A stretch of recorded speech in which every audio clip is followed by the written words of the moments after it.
Política de Saltos Altos. Quintas-feiras às 13 horas no Rádio Clube de Ângulo. Política de Saltos Altos com Cláudia Cardoso, Judite Parreira e Graça Silveira. Moderação, Ana Evangelho. Política de Saltos Altos no Rádio Clube de Ângulo.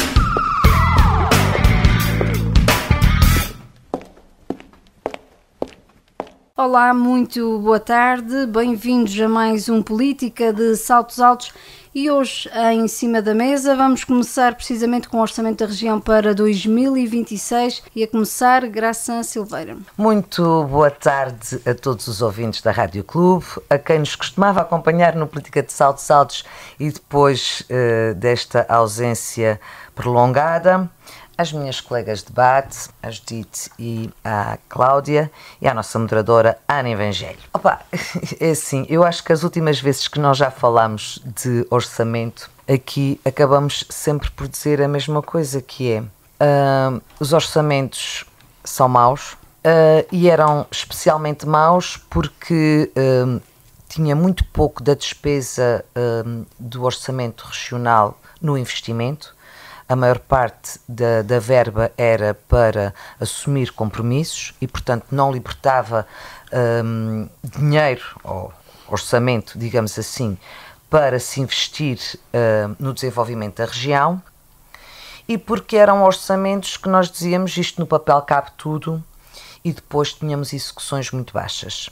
A cereja em cima do bolo é este orçamento, que é, depois de 2 a 3 anos de taxas de execução baixas, o orçamento é efetivamente exíguo, em que há ações em que nós duvidamos como é que o governo regional vai conseguir assegurar os seus compromissos.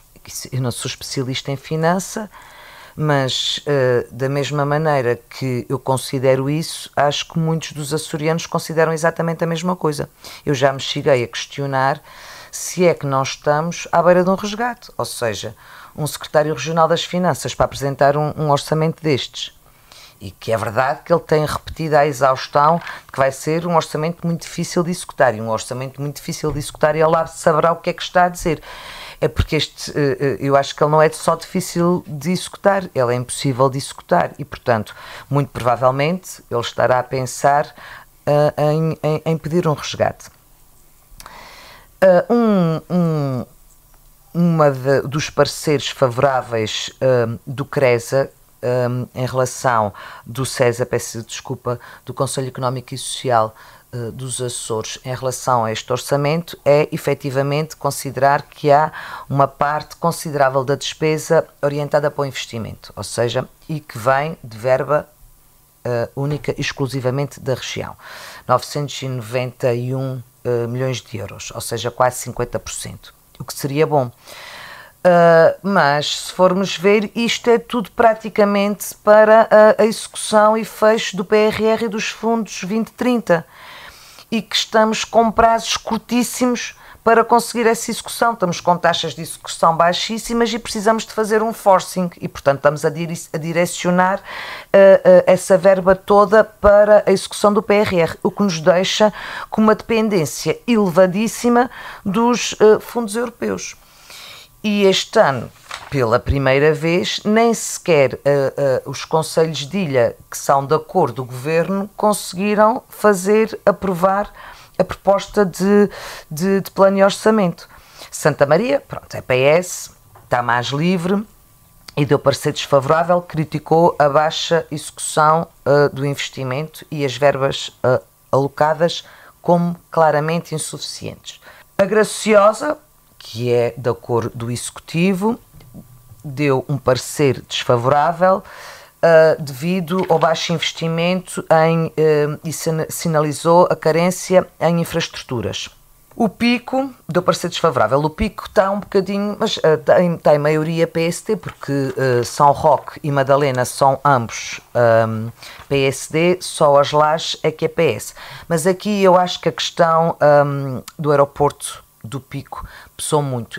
É uma coisa que tem estado sempre em cima da mesa, que os socialistas nunca levaram para a frente. Foi uma proposta uma aposta deste governo e uma promessa que agora já percebemos que não vai acontecer e, portanto, pela ausência de investimentos estruturantes, nomeadamente a ampliação do aeroporto, deu parecer desfavorável. As Flores, parecer desfavorável, por estarem cansados de questões sistematicamente esquecidas. Agora, finalmente, a construção do Porto parece que vai. Agora é que vai, porque já sempre, todos os anos já há aquela esperança, agora é que vai. Mas depois vêm os investimentos orçamentados e nunca executados. A terceira, já há algum tempo, não consigo precisar, mas pelo menos já há 3 ou 4 anos, durante a liderança do José Gabriel Almenezes, decidiram não dar um parecer qualitativo. Não votam nem a favor nem contra, mas fazem uma análise detalhada sobre o que está bem e o que está mal, de que forma é que a terceira é mais favorecida ou mais penalizada, e o FEIAL decidiu fazer exatamente a mesma coisa. Votou pontos positivos, pontos negativos do orçamento, mas também não deu um parecer qualitativo. O Corvo, parecer desfavorável. Portanto, resumindo e concluindo, temos 1, 2, 3, 4, 5 ilhas que deram claramente um parecer desfavorável. Sem parecer qualitativo, mas fazendo uma análise do orçamento terceiro e FEIAL, São Miguel, o Conselho de Ilha de São Miguel, até à data da véspera deste programa, porque estamos a gravar, não estamos em direto, não tinha dado parecer. De qualquer maneira, também agora a proposta de plano e orçamento já foi entregue, portanto, mesmo que deem, já vem fora de tempo. Penso que de qualquer maneira também ali o Conselho de Ilha, em São Miguel, tem um overlap, tem já a Federação, que é uma parte importante, mas que agora também faz parte do CESA, e quer dizer... E São Jorge, a única que resta que deu um parecer favorável, mas com reservas. E foi um parecer favorável por maioria, não foi por unanimidade, com reservas, com pedido de reforço para acessos e para a consolidação das Fajãs. E, portanto, eu penso que os açorianos, por quem os representa nas 9 ilhas, deu a sua opinião sobre este plano de orçamento, mas eu também acho que era impossível, só uma pessoa que estivesse completamente fora da graça de Nossa Senhora é que podia achar que esta proposta de plano de orçamento era uma proposta de plano que serviria à região. Judite, estamos aqui a falar de um plano de orçamento de veras desafiante perante todos estes pareceres desfavoráveis. Boa tarde, Ana. Boa tarde também às colegas de painel, a Graça e a Cláudia, e cumprimento muito especialmente os nossos ouvintes da Rádio Clube de Angra, que não nos ouvem já há algum tempo, mas é sempre um gosto estar no ar. Ora bem, é desafiante e preocupante este orçamento, é realmente um orçamento muito particular, porque, na verdade, a grande preocupação do Governo com o orçamento para 2026 é a execução dos fundos comunitários, dos 500 milhões de euros em fundos comunitários, nomeadamente 400 milhões do PRR, que, se não forem executados em 2026, portanto, são perdidos, ou pior ainda, tem que ser devolvido esse dinheiro, quando se sabe que muito dele já foi gasto, e, portanto, ter que devolver aquilo que já não temos é terrível. Portanto, eu compreendo a preocupação do Governo com a execução destes fundos, porque são efetivamente muito importantes para a região. Se não forem executados, é uma grande perda para os Açores. Agora, efetivamente, se esta prioridade não tiver, digamos que, um encaixe na aprovação do orçamento regional, a sua execução vai ficar comprometida, como é evidente, e quem vai perder são os Açores. Portanto, este orçamento vai exigir muita responsabilidade, quer da parte do Governo, quer da parte dos partidos que o suportam e quer da parte da oposição. Ninguém fica de fora nesta situação e neste orçamento. Todos são fundamentais para que ele seja aprovado. Para isso é preciso muito diálogo e muita negociação por parte do Governo. Tem que conversar muito com todos os partidos e tem que, até certo ponto, acomodar no orçamento o caderno de encargos da oposição. Porque vai ter, em negociações é assim que as coisas acontecem, portanto, vai ter também que ter em conta as exigências da oposição. Agora, por outro lado, a oposição também tem que ter a responsabilidade e a razoabilidade necessárias para perceberem que se o orçamento não for aprovado, portanto, estamos aqui perante um problema muito grande e por isso eu acho que mais do que nunca, os interesses político-partidários não se podem sobrepor aos interesses dos Açores. Agora não são os interesses do Governo que estão em causa, nem dos partidos que o suportam, mas sim os interesses dos Açores e dos açorianos. Porque o que acontece é que se este orçamento não for aprovado, o Governo não cai, por via da proximidade das eleições presidenciais. Portanto, o Governo não pode cair, não pode haver eleições já, mas pode ficar a governar por duodécimos. E se isso acontecer, vai ser um problema muito grave para a execução sobretudo do PRS, já não me refiro aos 100 milhões para do Açores 2030. Mas ele não vai ter essa sorte. Portanto, acho que se ficarmos a governar por duodécimos será efetivamente muito, muito complicado. É claro que se o orçamento não passar, não for aprovado, obviamente que a crise daí decorrente cairá inteiramente sobre quem não o aprovar, mas isso é um mal menor, porque na verdade... Sim, claro. Eu acho que em termos políticos, a oposição, neste momento, não tem interesse nenhum em chumbar este orçamento. O próprio do orçamento é um chumbo à governação, portanto, eles vão deixar isto passar e vão deixar Duarte Freitas se afligir bem com o que tem em mãos. Porque é que mais dito diz? Porque se fosse chumbado, a responsabilidade passava a ser posta em cima sobre a oposição. E como Manela Ferreira Leite explicou na altura, porque uma vez mais reitero, não sou especialista, mas há pessoas que eu dou mais credibilidade que outras. E a Manela Ferreira Leite, na altura, quando falou em relação ao da República, ela diz que a execução dos fundos europeus e os investimentos não são afetados pelo chumbo do orçamento. O chumbo do orçamento, mas o pagamento de ordenados, etc, isso nos duodécimos é dependente daí. E, portanto, sim, acho que este orçamento vai ser, e nós vemos, até pela posição dos Conselhos de Ilha, mas não só. Vemos mesmo também preocupação da parte do Governo.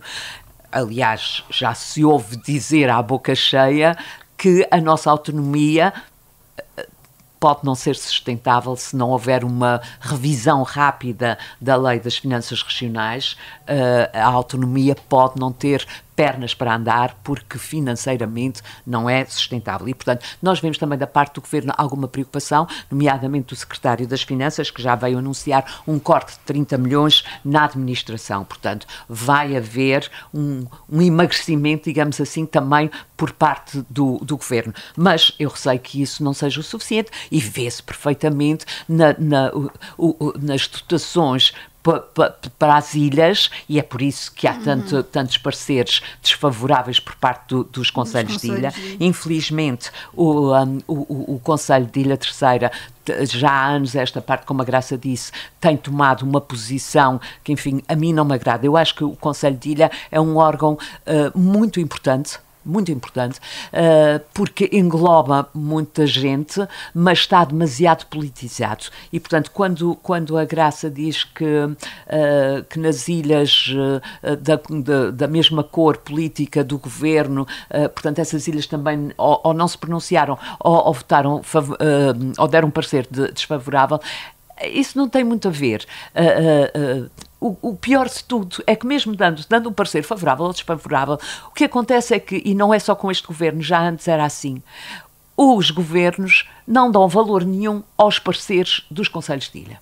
E daí que eu perceba que o Conselho da Ilha Terceira não tenha optado por não emitir parecer, e isso elencou apenas os aspectos positivos e negativos. Mas parece-me que tem que ser, por outro lado, parece-me que tem que ser mais frontável. Não é bom, não é bom. Vota-se desfavoravelmente, ou então, se concordamos com a maioria das coisas, votamos a favor. A verdade é que, para a Terceira, de uma forma geral, mas a mim, e agora permitam-me puxar um bocadinho também a brasa à minha sardinha, para a Praia da Vitória não tem nada, e havia aspectos que estavam contemplados no orçamento para 2025 que simplesmente desapareceram deste orçamento, não foram executados e agora nem sequer aparecem. O caso concreto da reparação e reabilitação das escolas, a FOC, a Escola dos Biscoitos e a Escola Vitorino Mésio, tinham 50 mil euros no orçamento para 2025, não foram executados, e neste orçamento nem sequer constam. Portanto, foi cortado tudo quanto era possível do orçamento para 2026 para que haja verbas para fazer face à execução do PRR. Cláudia Cardoso, já era expectável chegarmos a este patamar? Boa tarde, Ana. Cumprimento e também as minhas colegas de painel e os nossos ouvintes que há muito tempo não têm a oportunidade de acompanhar a política de Saltos Altos, porque nós também tivemos umas férias excessivamente prolongadas. Se era expectável, desculpa, que o orçamento... Chegarmos aqui a este patamar. Sim, quer dizer, a Graça há bocado iniciou a sua intervenção dizendo isso, não é? Este orçamento não traz, no fundo, nada que nós já não tínhamos dito aqui sobre outros orçamentos em anos anteriores. E, portanto, sobretudo, ele não traz nenhuma capacidade de confiança à economia açoriana, nem do ponto de vista dos cidadãos, nem do ponto de vista dos empresários, nem seja de que ponto de vista for, porque é um orçamento que cumpre calendário e que é mais uma vez anunciado com uma vasta propaganda por parte do Sr. Secretário das Finanças, que diz que é o maior de sempre. Todos os anos ele fala do maior de sempre. A questão é que este orçamento tem, de facto, estas condicionantes, que elas as duas já explicaram, e uma delas, a mais grave, é a questão que envolve o PRR. Este governo não teve a capacidade de conseguir gerir as verbas que teve a seu dispor, e agora tem pouco mais, talvez, de 6 meses para conseguir executar mais de metade daquilo que já devia ter executado. Ora, nós realisticamente também compreendemos que isto não vai acontecer, que não é possível que aconteça, e, portanto, apesar dos anúncios do maior orçamento de sempre e das circunstâncias serem favoráveis, porque estamos a falar de um envelope financeiro que é inédito, é de facto, esse sim, um dos maiores que a região já teve ao seu dispor. Mas é necessário também que a região disponha de um governo que é capaz de o aproveitar em seu benefício e de não deixar perder, pelo menos, a maior parte dessa verba. E isto não tem acontecido. Tem sido mal gerido, as prioridades não têm sido as melhores na sua escolha, e depois, do ponto de vista da execução, basta ver ou o relatório do Tribunal de Contas ou os relatórios de execução anuais para se perceber que a taxa que envolve a apresentação do plano é uma, e do orçamento da região, e depois a taxa de execução nos relatórios é baixíssima, quando não nula. E depois há exemplos caricatos disso, não é? A Judite dizia agora mesmo das escolas. Inscrever 50 mil euros para fazer uma intervenção numa escola é, enfim, é quase ridículo, porque ao nível que estão os materiais, ao nível que está a mão de obra, ao nível que as empresas de construção estão a trabalhar, 50 mil euros, bem, é uma gota no oceano, não é? Não, também ter esses 50 mil euros lá ou não os ter, na verdade, vai dar ao mesmo. Agora, parece-me também que no fundo, esta revolta que acaba por haver, não há, no fundo, nenhum Conselho de Ilha com parecer, com votação ou não, nenhum parecer amplamente favorável, também diz muito sobre isto, diz muito sobre um documento que, enfim, que é verbo de encher, não é um documento credível, e eu acho que já nenhum dos parceiros do Governo, dos conselhos que emitem parecer sobre isso, na verdade leva muito a sério aquilo de que se está aqui a falar, mas também é importante que tenhamos a noção de que estamos a falar daquilo que deveria sustentar um investimento anual numa região. Quando essa região está a trabalhar mais para o funcionamento corrente que propriamente para as despesas de investimento que são importantes, pronto, está tudo dito sobre isso. Outra questão que eu gostava aqui de sublinhar é a questão do endividamento da região. Nós estamos, de facto, e eu julgo que cada vez caminhamos mais para isso, para um resgate financeiro. Não temos já grande alternativa. A questão da situação da SATA, que é muito grave e que todos os dias se fala, é outra questão que tem que estar aqui em cima da mesa.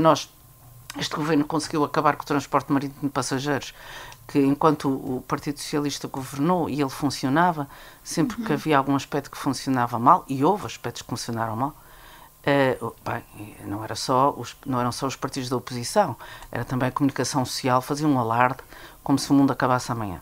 Este governo acabou com o transporte marítimo de passageiros, não existe entre as ilhas, e prepara-se a passos largos para também acabar com a mobilidade aérea e com uma empresa emblemática para a região, que é a SATA. E, portanto, sinceramente, eu não tenho esperança nenhuma. A questão da responsabilidade dos partidos políticos, eu aí estou de acordo com a Graça, eu acho que a oposição não tem interesse nenhum em vetar ou votar contra este orçamento. E, portanto, o que eu acredito é que se absterão ou votarão a favor, no caso do Chega, para permitir que este governo, que este orçamento passe e que cozinhe em lume brando, não apenas o Secretário das Finanças, mas eu acho que o lume já não está tão brando quanto isso, sim, Cláudia. Sim, é verdade, o lume também já não está tão brando. Já está a fritar. Mas a ideia que eu estou a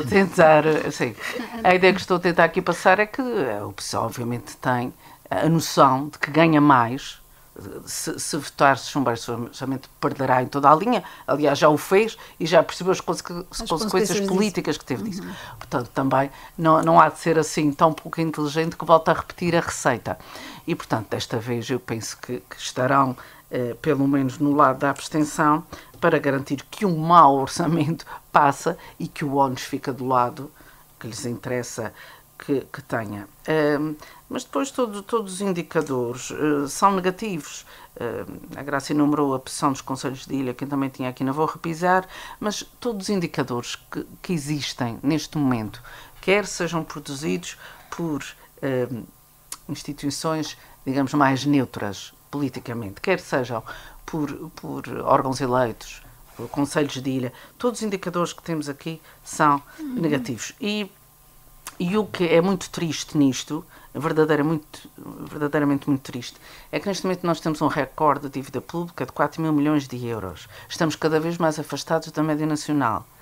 E temos uma redução da nossa autonomia financeira, que põe em causa a nossa autonomia tout court. E, portanto, o que é que ganhamos é que nestes 5 anos de governo de José Manuel Bolieiro já não se pode, penso eu, continuar a dizer que a responsabilidade é do Partido Socialista enquanto governou. E agora está na altura, se calhar, da maioridade deste governo e continuam a cavar um fosso enormíssimo onde estão a colocar a região e não vejo, mesmo havendo todas as condições. Repare-se que o Governo da República é da mesma cor de política, a maioria das autarquias são da cor política, e portanto já não há desculpa de bem, eles estão contra nós, não nos ajudam, não há... Mas eu não vejo que haja outra solução que não a de um resgate financeiro, que a região está mesmo à beira dele, e há até a possibilidade, já se ouve, a boca pequena, como vocês também já ouviram, dos próprios vencimentos dos funcionários públicos estarem em causa. E portanto nós estamos numa situação que coloca a nossa autonomia num plano da miséria, do miserabilismo, o que não nos pode deixar nos 50 anos, e isto é outra coisa que também se deve sublinhar, nós vamos celebrar 50 anos, né? Foi em 76, no próximo ano. Não se ouve uma única frase sobre a comemoração dos 50 anos da instauração do regime autonómico. E a verdade é que, do ponto de vista económico, estamos como estamos. Eu queria só acrescentar aqui uma coisa também àquilo que a Cláudia disse, porque a Cláudia falou do maior orçamento de sempre. É natural que seja o maior orçamento de sempre, porque também está tudo mais caro. Portanto, é natural que em termos de valor seja o maior orçamento de sempre, o que não quer dizer que esse valor vá dar para fazer mais obra, mais investimento do que dava antes, porque está tudo mais caro. Não fui eu que disse, Pois, foi o do, sim, foi mas não, isso é a minha leitura. Sim. Por outro lado, e isso foste tu que falaste da dívida. Ora, é difícil, a dívida é tão alta e, sobretudo, o serviço da dívida é tão exigente, portanto, o que se paga em juros, quanto mais deves, maiores são os juros e, portanto, vão-se acumulando, que é muito difícil, e isso tens que reconhecer, que é muito difícil fazer grandes investimentos e, ao mesmo tempo, pagar dívida. Torna-se cada vez mais difícil porque o volume é cada vez maior e, efetivamente, a SATA, sobretudo a Azores Airline, tem contribuído muito para isso, mas isso é uma coisa, a Azores Airline foi sempre mal gerida e, portanto, é um problema que se arrasta há anos. Eu ouvia outro dia um especialista em aviação, creio que se chamava Pedro Castro, dizer que o fim da Azores Airline não era nenhuma catástrofe, que o que era preciso era que continuassem a haver políticas públicas que permitissem a mobilidade quer interna, quer externa, embora com outros operadores ou com outras soluções. E realmente há que resolver o problema das Azores Airlines o mais rapidamente possível, porque é um servidor de dinheiro, mas é um problema que se arrasta há anos e esse volume é uma bola de neve, vai aumentando cada vez mais e, portanto, não há orçamento que aguente. Graças Eu só queria levantar aqui uma questão, que é, quando eu disse, eu acho que vamos para um resgate, e a questão que os açorianos podem falar, mas e a República vai estar interessada em assumir esse resgate? Pode estar, porque assim, a não execução do PRR não é imputada aos Açores, é imputada a Portugal. Ao país. Portugal é que vai ter que devolver a verba toda não executada pela região. E perante uma iminência de uma situação destas, pode, mesmo não querendo, não ter outro remédio senão fazer um resgate financeiro à região para assegurar que não vai haver o não cumprimento do PRR. Isto sou eu.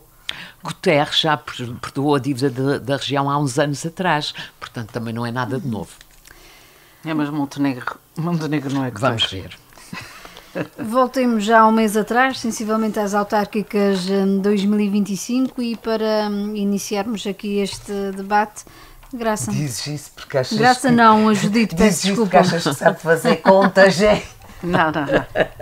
Judite, vamos então falar sobre as autárquicas. Bom, as autárquicas foram realmente... Só fazer a graçola do outro nascer onde vou pedir que elas terminem. E ainda não é. Passado estes anos todos. Então, as autárquicas realmente tiveram resultados muito satisfatórios para o PSD e para a coligação. Foram surpreendentes em alguns concelhos, e eu neste momento estou-me a referir mesmo a nível nacional. Em alguns concelhos foram surpreendentes, nomeadamente no Sul. O Sul, que era normalmente mais à esquerda, e verificaram-se grandes alterações, nomeadamente em Beja e em Setúbal, em que a coligação, ou o PSD, porque houve concelhos em que o PSD concorreu, foi sozinho, outros em que foi em coligação. Mas Beja e Setúbal foram ganhos pelo PSD, ou pela coligação, enquanto que, por exemplo, Viseu, lá no Norte, que sempre tinha sido PSD, e o PS ganhou, assim como também ganhou a CDU a Câmara de Évora. Portanto, houve realmente grandes alterações, mas de uma forma geral, portanto, o PSD e a coligação saem bastante reforçados, porque ficam com a maioria das câmaras, com a maioria das juntas de freguesia e, portanto, ficam bastante bem. A nível nacional, registar a grande derrota do Chega, que apontava para vencer 30 câmaras e conseguiu vencer 1/10 só. Portanto, conquistou três autarquias. Foi, penso eu, muito pouco comparado com as grandes expectativas que tinham. O Bloco de Esquerda, pois, tem vindo a definhar de eleição para eleição e a partir do momento em que fica só com uma deputada, portanto, ainda diminui mais e não sei, vamos lá ver agora se com a saída de Mariana Mortágua se as coisas melhoram ou não, ou se o Bloco de Esquerda se desfaz mesmo. Mas passemos então agora em relação aos Açores, à região, que é o que nos interessa mais. Na região, em linha com o que aconteceu no resto do país, também o PSD, na maioria das câmaras que ganhou e em coligação, portanto, ganhou mais uma Câmara e ficou com 9, portanto 9 mais as velas, que é de CDS, dá uma maioria bastante confortável, enquanto que o PS perdeu uma Câmara e, portanto, ficou apenas com 8. Ora, destas câmaras todas, há aqui algumas que nos saltam à vista e algumas que podem ser problemas bastante graves para quem as vai governar. O caso concreto de Ponta Delgada. Ponta Delgada, em que Pedro Nascimento Cabral ganhou há 4 anos com maioria absoluta, portanto com uma maioria muito confortável.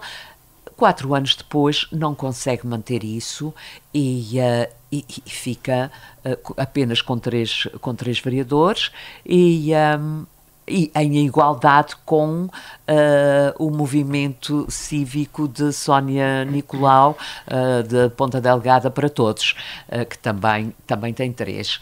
Aqui, em Ponta Delgada, o grande derrotado foi efetivamente o PS, que desfez em Sónia Nicolau, não aceitou quando esta se ofereceu para ser a candidata do PS e pagou mesmo caro pelo efeito. Portanto, mas de qualquer das formas é uma Câmara que vai ter que gerir muito bem. Pedro Nascimento Cabral vai ter que gerir muito bem, vai ter que negociar muito, porque já negociou tudo o que para negociar com o PS? Eu acho que aqui, por exemplo, com o PS não aceitou. Não, mas para a Assembleia Municipal aceitou. Sim, para a Assembleia sim, mas para a Câmara não. A Sónia Nicolau também não aceitou. Também não era suficiente, o PS.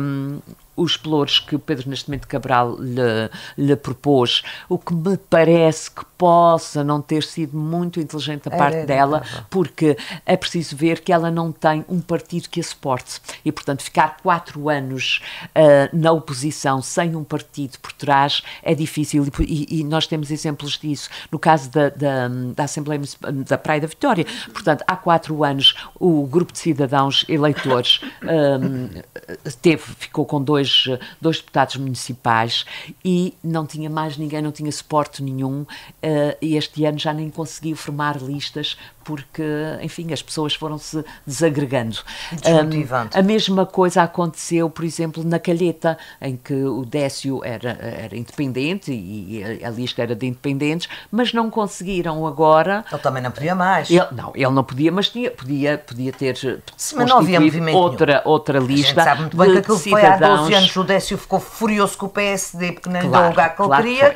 Ele disse, então vou para independente. Mas não se manteve essa vontade dos cidadãos continuarem, enfim, a constituir listas. Até porque eu acho que o Décio não fez um bom trabalho na Calheta. Portanto, isto para dizer que Sónia Nicolau talvez não tenha pensado bem quando rejeitou os pelouros que Pedro Nascimento Cabral lhe ofereceu, porque eu creio que ela poderia fazer mais estando por dentro do que aquilo que pode estando na oposição.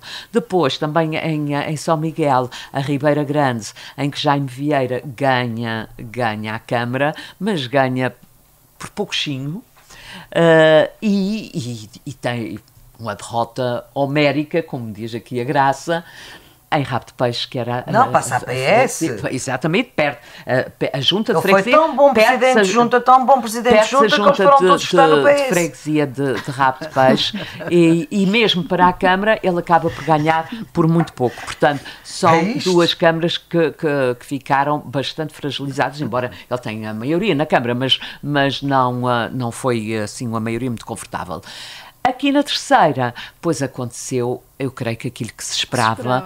Que apesar de o que aconteceu na praia nestes 4 anos, apesar de Vânia Ferreira ter tido que apertar o cinto o mais possível, sobretudo durante os primeiros 2 anos, depois as pessoas foram percebendo que era um mal necessário e que se isso não acontecesse, enfim...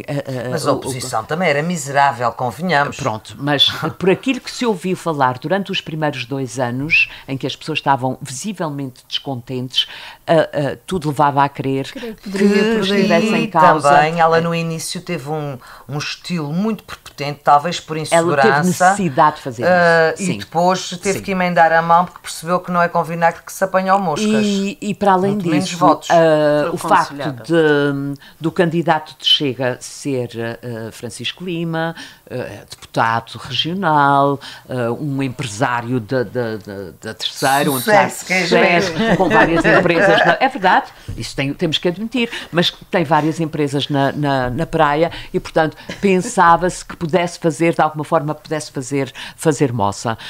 O trabalho da coligação foi muito bem feito, eu diria, e foi muito bem articulado entre os candidatos às juntas de freguesia, à Assembleia Municipal e à Câmara, mas também com a Conselhia do PSD da Praia da Vitória e do CDS. Foi um trabalho muito intenso, exaustivo, mas que deu os seus frutos. Nesta coligação agora, o CDS coloca o 2º lugar. Sim, mas isso foi uma negociação entre as duas conselheiras. Com Emanuel de Sousa. Para não dar aso depois a confusões pós-eleitorais. Portanto, na praia, na verdade, correu tudo muito bem. Ganhámos a freguesia de São Brás, ganhámos, quando eu digo ganhámos, ganhou a coligação, a freguesia de São Brás, que já não era PSD, ou que era PS há mais de 30 anos, portanto, é obra. A Santa Cruz também, a maior freguesia do concelho, também foi ganha pela coligação. Em contrapartida, perdemos, eu também ia chegar lá, eu não falo só que se ganha. Mas eu só estou a dizer por causa disto, eu gosto imenso do Eduardo. Não esteja o mesmo sorriso. Não, é a mesma coisa, para já, até porque sou muito amiga do Eduardo Azevedo. Mas é evidente que eu preferia que o Eduardo Azevedo tivesse ficado na oposição, mas não ficou, e tenho a certeza que ele fará, porque ele não é um político. E, portanto, ele não vai, ele vai pensar primeiro nas lajes e depois no PS. Portanto, e isso é que interessa, é que realmente as pessoas fiquem satisfeitas e as freguesias fiquem salvaguardadas. Portanto, perdeu-se, é verdade, foi pena, mas apesar de tudo ficámos com 7 das 11 freguesias. Portanto, foi uma vitória muito saborosa. Em contrapartida, a Angra, pois, já se previa, apesar de Luísa Barcelos, e eu devo dizer isto aqui, para já acho que ela foi muito corajosa, e depois foi muito trabalhadora. Fez uma campanha que eu acho que foi bastante digna. Enfim, aconteceu o que aconteceu porque já se previa, e isto é a prova de que as coisas não podem ser feitas da maneira como foram, sobretudo quando se muda. Isso viu-se nos concelhos em que havia recandidatos. Por norma, eles reforçaram a sua votação. Nos outros, em que o candidato não podia continuar, portanto estava em fim de ciclo, aqueles como, por exemplo, na Lagoa, abdicaram em prol do segundo para que este pudesse já ir fazendo o seu caminho, tiveram bons resultados. Angra não fez isso, mas sabia-se já há muito tempo que Fátima Amorim seria a candidata. E, portanto, quando isso acontece, já são passos à frente e os resultados são efetivamente melhores. De qualquer das formas, fico muito, muito satisfeita com estes resultados e acho que o PS agora tem que fazer a sua travessia no deserto e tem que pensar para bem de todos, porque é importante que haja uma oposição forte que reflita sobre estes resultados. E não vale a pena dizer que tiveram mais votos nem mais mandatos do que o PS, porque aqui que o PSD ou a coligação, porque aqui o que está em causa são as câmaras e as juntas de freguesia. Não há o somatório de votos, portanto, isso não interessa. Cláudia Cardoso, que leitura faz deste ato eleitoral? Bem, eu vou tentar não ser tão exaustiva como a Judite foi, mas a leitura que eu faço a nível nacional, basicamente o que eu acho que há a dizer, embora nós sabemos como é que essas coisas são, todos cantam vitória na noite das eleições à sua maneira, não é? Eu penso que uma das conclusões que se tirou do ato eleitoral autárquico nacional é que quando o Chega ameaçava que era uma força que se estava a implantar nas autarquias, isso não se verificou. Ou seja, das 30 câmaras que André Ventura, digamos que projetava conseguir conquistar, apenas conseguiu 3, portanto, foi muito aquém do que esperava, o que nos leva a concluir que os grandes partidos de implantação autárquica ainda são os partidos mais ligados à fundação da democracia e não este partido mais proto-ditatorial que é o partido de André Ventura. Portanto, claro, foram distribuídas com ganhos aqui, a Judite já explicou alguns, o PS conseguiu ganhar redutos que eram historicamente redutos do PSD, alguns pela primeira vez, isso também acabou por acontecer em várias latitudes, no norte do país, mas depois há, de facto, aqui apesar do PS ter ganho câmaras, ter tido maior número de votos, como a Judite disse, e é facto, teve o maior número de votos, a questão é que esses votos não se traduzem em mandatos, muitas das vezes, porque isso tem a ver com a composição depois colegial dos municípios, dos órgãos. Ou seja, não há um círculo de compensação, como existe, por exemplo, para o Parlamento Regional, onde se podem recuperar os votos que são perdidos. Mas o PS teve, de facto, mais votos. Isso não é para dizer que o PS foi vencedor. O que eu quero concluir da eleição nacional autárquica é isto. O Chega ainda não é, felizmente, na minha ótica, um partido com implantação autárquica no local, não é? Enquanto que o PSD e o PS continuam a ser, e o PS teve aqui um folguezinho. E deixa-me só interromper para dizer isto, Cláudia, o Chega tem mais votos porque concorre a todas as autarquias com candidatos, cabeças de lista, que nem sequer são de cá. Sim, que são de outras latitudes, pois, isso é fácil. Não, e outros que são de cá, que são a vergonha alheia. Mas aí... Em São Roque do Pico, por exemplo, era uma agente... Tem gente fora. Era uma agência funerária da Amadora. Se a gente for fazer essa contabilidade, graças a bem, aquilo também o Chega na Assembleia da República é um bando de malfeitores, não é? Não, mas eu quando estou a dizer, não são um bando, não estou sequer a dizer que... Sim, sei. Mesmo é uns tristes Nosso Senhor. Certo. Depois, o que é que... Isto a nível nacional, basicamente, é o que eu tenho para dizer, sem entrar em pormenores. A nível regional, há também... não há uma grande surpresa, porque o que se esperava era que o PS, no fundo, perdesse algumas câmaras, o PSD, aliás, porque também tem o governo regional, que a gente sabe como é que essas coisas são, acabam por se interpenetrar, e, portanto, o que é que há aqui de grandes surpresas ao nível regional? Há a questão das flores, com a questão da candidatura independente, uma briga também, que vem com o Partido Socialista e que, portanto, resulta na perda desta autarquia. Depois temos o caso de Ponta Delgada, que não podemos afastar. Eu acho que esta derrota terrível que o PS sofre em Ponta Delgada teria sido evitável se o PS tivesse tido a capacidade de lidar com isto de outra maneira. Desde logo, porque não foi capaz de reconhecer a Sónia Nicolau a capacidade de se organizar e de conseguir, à sua volta, movimentar um número considerável de pessoas. Portanto, eu concordo basicamente com a análise que fez a Judite, com a exceção de que eu acho que a Sónia Nicolau pode, de facto, ganhar mais em não se envolver, porque foi este o princípio que a fez ter a votação que teve, e, portanto, acho que ela está a capitalizar bem isso. O que acho também, e que não foi bem explorado, o Pedro Nascimento Cabral fez um péssimo mandato. Bastava visitar a Ponta Delgada, andar nas ruas, falar com as pessoas para perceber a opinião que tinham dele. Era péssima. E se o PS tem organizado ou se tem apoiado a Sónia Nicolau, obviamente o PS tinha ganho a autarquia. Tenho quase a certeza que isso teria acontecido, porque a perspectiva dos cidadãos, dos empresários, fale-se com quem se falasse sobre Pedro Nascimento, era da pior. Gente da cultura, gente das empresas, ninguém pensava, ninguém falava bem dele. E, portanto, ele não perdeu porque ele beneficiou de uma circunstância que fragilizou o Partido Socialista. E é preciso que também se diga aqui que o Chega, a candidatura do Chega, ficou poucos votos abaixo do terceiro lugar de Isabel Almeida pelo PS em Ponta Delgada. O que é, enfim... Aliás, a Isabel, quando gravíssimo. fala, ainda só tinha um mandato. Sim, sim, isso foi estranhíssimo. É verdade. Isso também foi uma precipitação do PS que não se percebeu. Depois, o que é que temos mais? Os outros eram câmaras que se esperavam, no caso de Santa Maria. Eu gostava de sublinhar o caso das Lajes do Pico, que o PS apresentou uma candidata, teve uma excelente votação, e ela de facto é uma boa Presidente de Câmara, com provas dadas, é uma mulher, por isso eu gostava de sublinhar. Eu esqueci-me de dizer isso, deixa-me só dizer isto, Cláudia.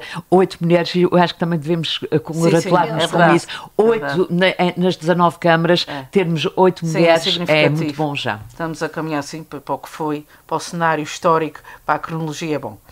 Depois o caso da terceira, chegando ao local, enfim, não houve grande novidade, mas é como eu disse bem, era o que se esperava.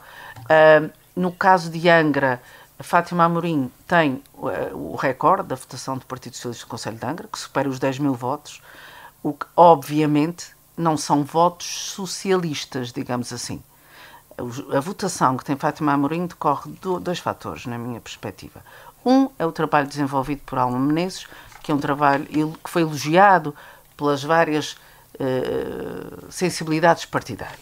E, portanto, ela capitaliza, Fátima Amorim, um trabalho que vem de trás e uma votação que ainda não é dela, embora ela fosse vereadora, tivesse feito um trabalho também meritório, ela capitaliza os votos do seu antecessor. Por outro lado, ela tem 10 mil votos, que obviamente vão muito para além da franja eleitoral do Partido Socialista, que nunca teve, né? A votação mais alta tinha sido o segundo mandato de Alma Menezes, anterior, e portanto era de 8 mil e tal votos, pronto, não sabia, mas foi o segundo mandato de Alma Menezes. Uma batalha hercúlica. Eu de David e ele de Golias. E portanto, Fátima Amorim capitaliza isto, mas também vai buscar muita votação fora da sua franja. No caso da Praia, efetivamente, também acabou por vencer a Vânia Ferreira. Eu devo dizer que, como a Judita acho que é que descreveu isso, e explicou bem que ela teve uns primeiros mandatos muito, pouco consensuais ao nível popular. As pessoas não gostavam dela, a Vox Populi, até pelos despedimentos, tudo o que vocês sabem, levou a que ela tivesse uma péssima imagem, que conseguiu, sobretudo, penso eu, no último ano, apaziguar. Ela própria tinha uma imagem bastante, de alguma austeridade, arrogância. Era mais de indicantezinha. Conseguiu, é assim, vamos lá dizer a verdade. Eu tenho amigos do PSD que me diziam isto, não é? Que ela tinha esta postura. Pessoas do PSD. Não são pessoas do PE. Que se defender assim. Que tinha uma postura arrogante, assim?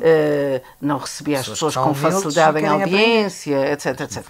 E, portanto, ela inverteu aqui a mão, sobretudo no último ano, não sei se com ajuda, se não. Também ela teve alguma ajuda do Governo Regional, não é? Na questão da integração dos trabalhadores, o que lhe permitiu ter esta vitória confortável. Para o qual contribuiu o CDS em número 2. Pois, sim, eventualmente. É este partido quase em vias de extinção. Não é isso, mas é assim, é um partido que, em termos de estrutura, pode estar, até nem sei quanto é que vale, porque já não tem a sua chancela há algum tempo, a nascer em São Jorge, não é?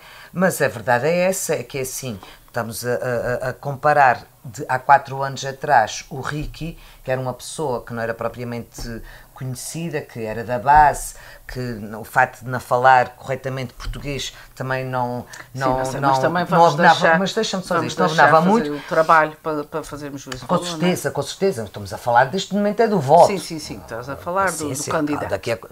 Mas eu acho, e é assim, e até para a coligação ter aceito ceder um número 2 ao CDS, que anteriormente era um número 3, é porque reconhece no candidato uma mais-valia, porque se fosse um triste Nosso Senhor, ela não ia ceder o segundo lugar. Sim, portanto, e eu acho que o Emanuel é uma pessoa que se fala bem, que é de bom trato, passa boa imagem, é de famílias dali e, portanto, acho que funcionou bem. Devo dizer, isto é uma coroa de glória, ao tal partido que tu falas que está a desaparecer, mas que é capaz de ainda fazer coisas tão fantásticas quanto estas. Na Santa Cruz das Flores era suposto termos ido em coligação. Pronto, o ano passado, há 4 anos tínhamos ido e a determinada altura, eu que também estou um bocadinho por fora destas negociações intrapartidárias, vejo o PSD a apresentar uma candidatura sozinho nas Flores. Afinal, olha, não se entenderam, pensei eu. Acontece que o CDS, só com 2 deputados municipais, conseguiu negociar de maneira que é o Presidente da Assembleia Municipal. Isto está a acontecer neste momento em Santa Cruz das Flores. Portanto, o PSD ficou com a variação, conseguiu a sua coroa de glória, tirou de lá o PS, e o CDS ficou a presidir a Assembleia Municipal com apenas 2 deputados municipais. Devo referir em relação, por exemplo, a Vila Franca do Campo, que também é coligação, na altura, nem sequer foi coligação, foi só PSD, aí não era, acho que era só PSD, tinha feito uma grande aposta e o PS reforça. Isto demonstra que o povo está-se marimbando para se são corruptos, se não são corruptos, se têm processos, se não têm processos, porque aquilo que nós vemos é, na Madeira é corrupto, reforça. Em Oeiras já foi preso, corrupto, reforça. O Isaltino, é verdade? O Isaltino. Não, Vila Franca do Campo. Ele teve que deixar de existir o seu mandato, ficou a número 2 a substituir, corrupto, vai não sei o quê, processo, reforça. E, portanto, quer dizer, em relação ao Chega, devo dizer que isto acho que é um sinal de que, pelo menos na região, continua a ser um partido de voto de protesto. Porque quando toca às pessoas entregarem o rumo das suas vidinhas na freguesia, como é que as coisas vão ser geridas, etc, etc, não puseram na mão dos fala barato. É bom para eles gritarem lá com aqueles que nos andam a fazer a vida negra, mas para tomar conta das nossas vidas, calma aí que não é bem isso. Isto é a minha leitura, porque eles não conseguiram nada em lado nenhum. Também a não ser o Pacheco em Ponta Delgada. Basicamente, sim, foi isto. Bem, o Chega elegeu para a Assembleia Municipal de Angra. E na praia também. E na praia também. Sim. E nas 4 ribeiras também elegeu para as contas de é verdade. Sim. Em relação à Câmara de Ponta Delgada, portanto, eu acho que toda a gente percebeu-se, porque como são eleições também muito personalizadas, o estilo de liderança da pessoa conta imenso. Como estávamos a falar da Tânia na praia, também foi o que aconteceu, da Vânia na praia, também foi o que aconteceu com a Câmara de Ponta Delgada, que ele era prepotente, destratava as pessoas, via-se, corria no Facebook, pessoas a escreverem cartas abertas que tinham ido lá e que tinham sido destratadas e, portanto, claramente. Aliás, que disse isso, quase igual à da Sónia Nicole. O PS teve mal, mas eu acho que esta liderança do PS está mal. Portanto, não vale a pena continuarmos a chover no molhado. Os resultados vão demonstrando isso. São Jorge continua o nosso bastião, não é? Catarina Cabeceiras, mais uma mulher eleita. A terceira são mulheres. A terceira são mulheres. São Jorge, quer dizer, contabiliza-se mais uma passagem de uma Câmara para o PSD, mas eu não acho que a passagem do Décio para o PSD tenha sido propriamente uma passagem. Quer dizer, ele era PSD, ficou chateado que o PSD faz um movimento independente, mas que granjeou-lhe muito do voto de PSD e depois voltaram a ficar desazados, porque ele não deu continuidade àquilo e não teve basta comparar, não é? Nem sequer estou só a tirar a brasa à minha sardinha, mas tanto o Luís como o Décio começaram exatamente na mesma altura, ambos com 2 municípios falidos e a precisar de tudo e mais um par de botas. O Luís Silveira deixou um município impecável e o Décio fez pouquíssimo, e o que foi feito foi com dinheiros de governo, que foi o museu e pouco mais, quer dizer, pronto. E portanto foi essa passagem, a aposta para a Ribeira Grande em Jaime Vieira foi o que foi, aquilo ficou Resves Campo de Ourique. Em relação à questão dos votos que a Cláudia estava a dizer há pouco, de haver como se fosse um círculo de compensação, isso não é possível. Claro que não é possível, mas é de tal forma que, por exemplo, no Faial há uma diferença, na Horta reforçou em quase 20%, e isso não se refletiu na mudança do número de vereadores. Porque ainda para mais, quando o número de vereadores é par, fica dificílimo. Portanto, eles já tinham tido maioria e, portanto, deu-lhes o 4-2, porque senão ficava 3-3, era um empate. Portanto, a maioria dá logo 4-2. Mas isso era o que acontecia no círculo regional antes de haver o círculo de compensação, quando eram as eleições regionais. E agora... O pico, que eram 2-2. E agora ficaram com... Não, mas isto aqui não. Aqui, para tu teres maioria, tens que ter um a mais. E para ter um a mais, se são 6, tem que ficar logo 4-2. Para sair do 4-2 para o 5-1, é preciso uma diferença de votos enorme. E só para acabar, eu acho que em relação à Fátima Amorim, outra mulher, não foi só o trabalho que José Gabriel fez em termos de contas certas e tudo isso, mas a Fátima Amorim tinha uma experiência enorme, e que foi isso que amedrontou Ventura, enquanto diretora regional da Agricultura, do Desenvolvimento Rural, durante anos. E, portanto, é uma mulher que sabe gerir, que sabe decidir, que sabe fazer acontecer, e as pessoas reconhecem-lhe essa capacidade. E à frente do município, tu queres uma pessoa com experiência, que faça que chegues lá com um problema e que não te arranjes mais 3 para trazeres para casa, e que faça as coisas acontecer. E acho que um bocado esse estilo da Fátima Amorim de executiva também beneficiou-a. Muito bem, e vamos agora para a nossa parte final, as nossas quedas altas. Judite. Bem, eu vou começar pelas quedas, como sempre. E em queda, eu quando comecei a preparar o programa, ainda se estava nos Estados Unidos com o shutdown e, portanto, com a consequente falta de pagamento de ordenados aos trabalhadores da base das lajes. E então era isso que eu ia colocar em queda. Entretanto, parece que já foi levantado e que o orçamento dos Estados Unidos foi prorrogado até 30 de janeiro. E, portanto, que a partir de agora as coisas os ordenados serão pagos regularmente. Não sei muito bem ainda como é que se vai processar com os que estão em atraso, mas eles vão receber os seus ordenados. Se bem que o Governo Regional já estava com tudo preparado para começar a pagar ordenados. Portanto, já não posso pôr isso em queda, mas enquanto pensava nisso, também fui refletindo sobre outros trabalhadores que têm ordenados em atraso.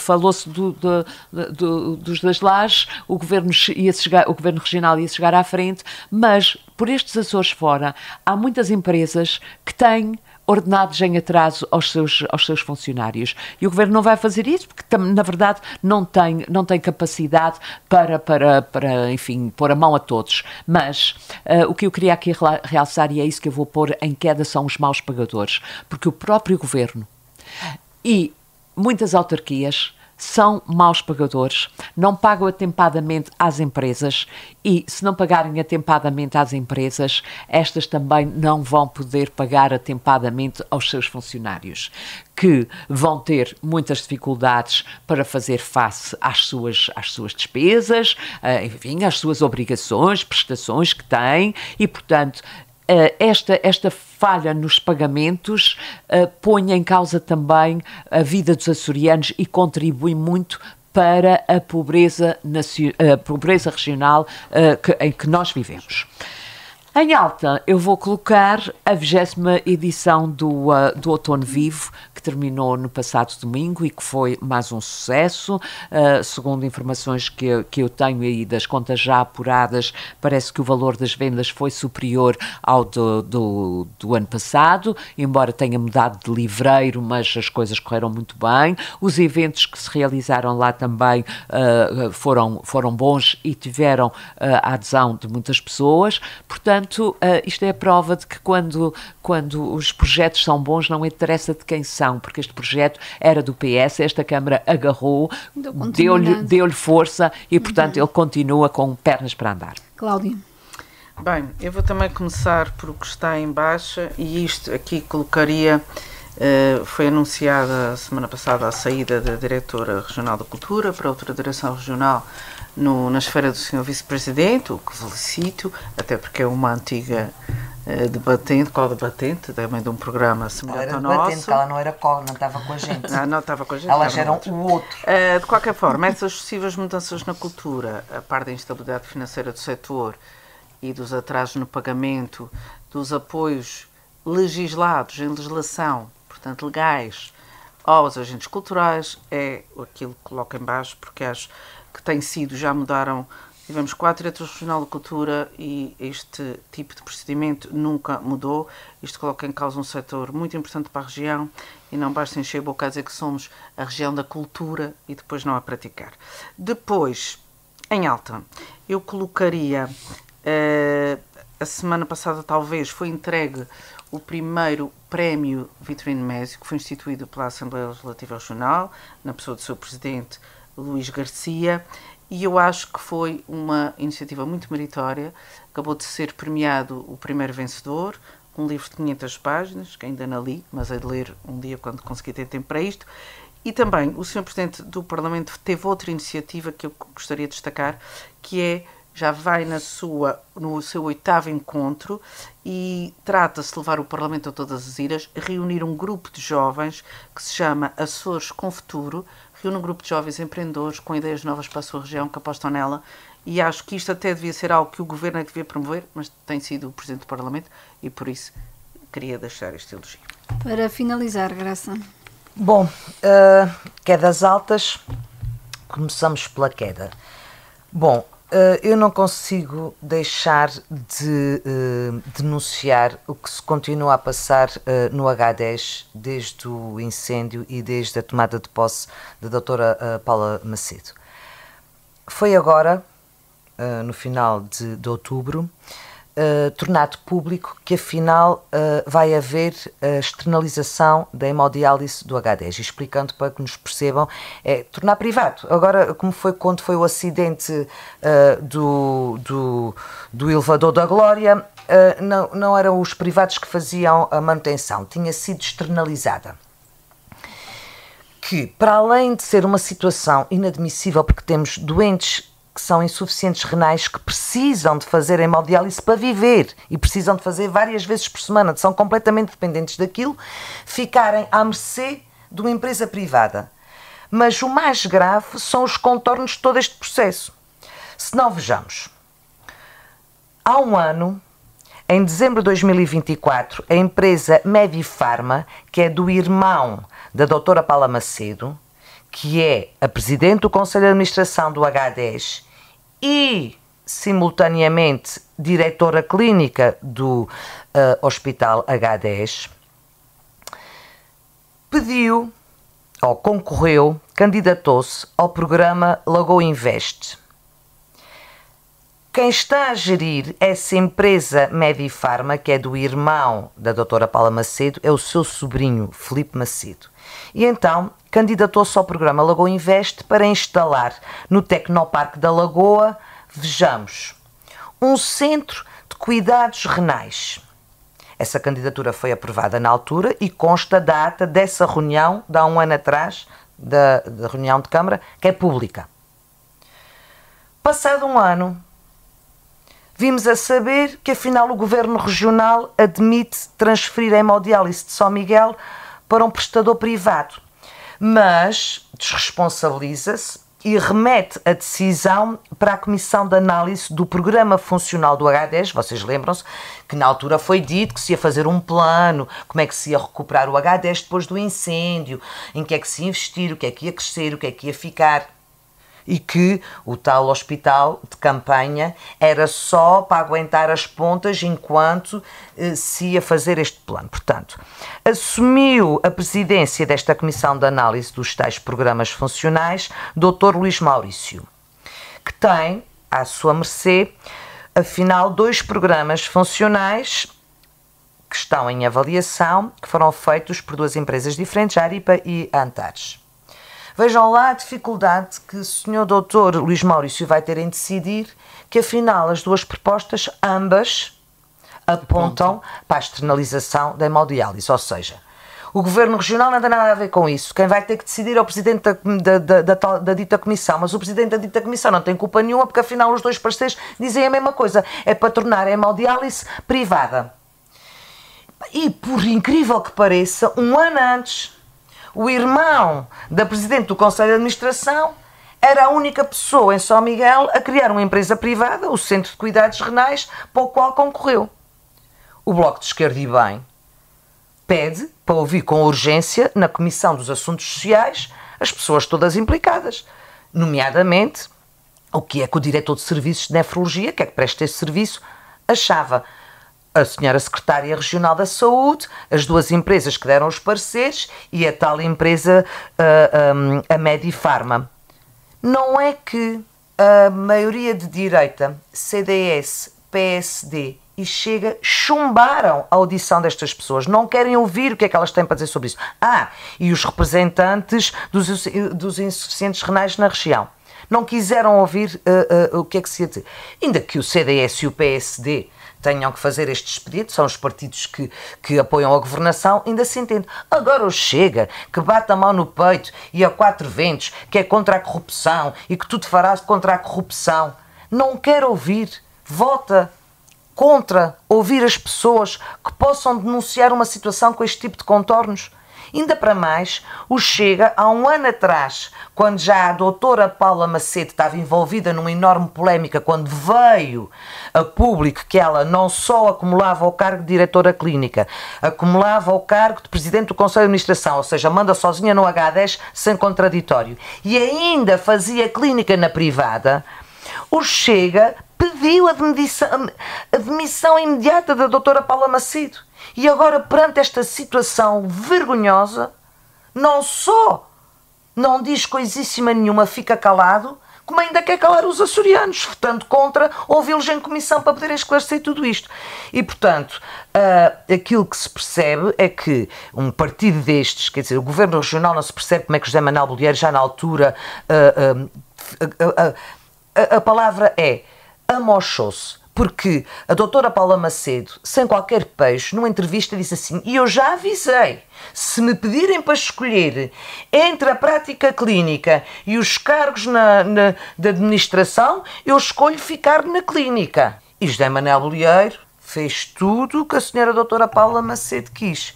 O Chega pediu a cabeça dela, a cabeça não rolou, o Chega calou-se e, portanto, fica difícil acreditar que, afinal, o maior propósito do Chega seja limpar a corrupção. Muito rapidamente. E em alta, termos 42% de mulheres à frente dos municípios da região. E com elas, mulheres livres pensadoras que fazem o Política de Saltos Altos.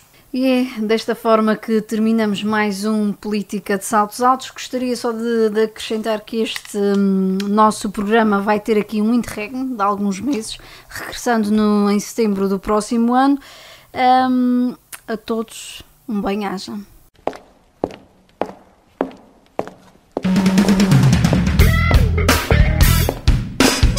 Política de Saltos Altos. Quintas-feiras às 13 horas no Rádio Clube de Angra. Política de Saltos Altos com Cláudia Cardoso, Judite Parreira e Graça Silveira. Moderação, Ana Evangelho. Política de Saltos Altos no Rádio Clube de Angra.